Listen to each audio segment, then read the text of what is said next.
એક તળાવમાં કાચબો અને તળાવના કિનારે મોર હોય છે. બંનેમાં બહુ ગાઢ મિત્રતા હોય છે. જ્યારે થોડો તડકો નીકળે એટલે કાચબો બહાર આવે અને બંને ઘણા લાંબા સમય સુધી સરસ મજાની વાતો કરતા હોય. પણ થોડા સમય પછી ત્યાં એક શિકારી આવે છે અને મોરને એના જાળમાં ફસાઈ દે છે.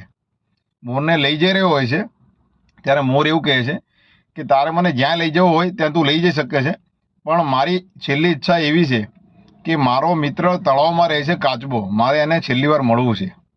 પેલો વ્યક્તિ માની જાય છે અને કાચબાને જ્યારે મળે છે ત્યારે કાચબો પોતાના મિત્રને તકલીફમાં જોઈને દુઃખી થઈ જાય છે.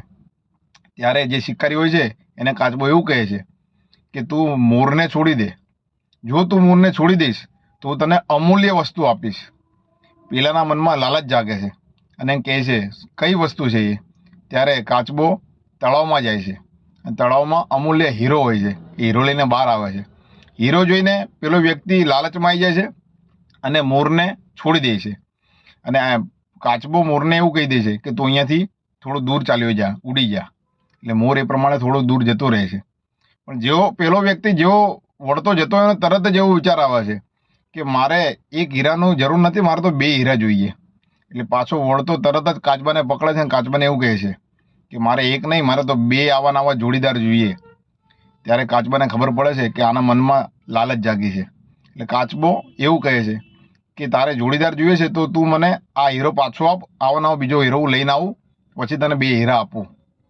એટલે પેલે વ્યક્તિના મનમાં લાલચ જોઈને એ પાછો કાચબાને હીરો આપે છે અને કાચબો તળાવમાં જતો રહે છે અને પછી ત્યાં પાછો ક્યારેય નથી આવતો. આ વાર્તાથી આપણને 2 શીખ મળે છે કે લાલચ ક્યારે ના કરવી જોઈએ. લાલચમાં ક્યારેક આપણી જોડે જે આવેલું હોય છે એ પણ આપણે ગુમાવી બેસીએ છીએ. અને બીજું કે હંમેશા સારી મિત્રતા કરવી જોઈએ. જો મિત્રતા તમે સારી કરેલી હોય તો હંમેશા સંકટ સમયે પણ મિત્ર જ કામમાં આવે છે. વિડીયો સારો લાગ્યો હોય લાઈક, ફોલો, શેર જરૂર કરો. જય માતાજી, જય ભારત.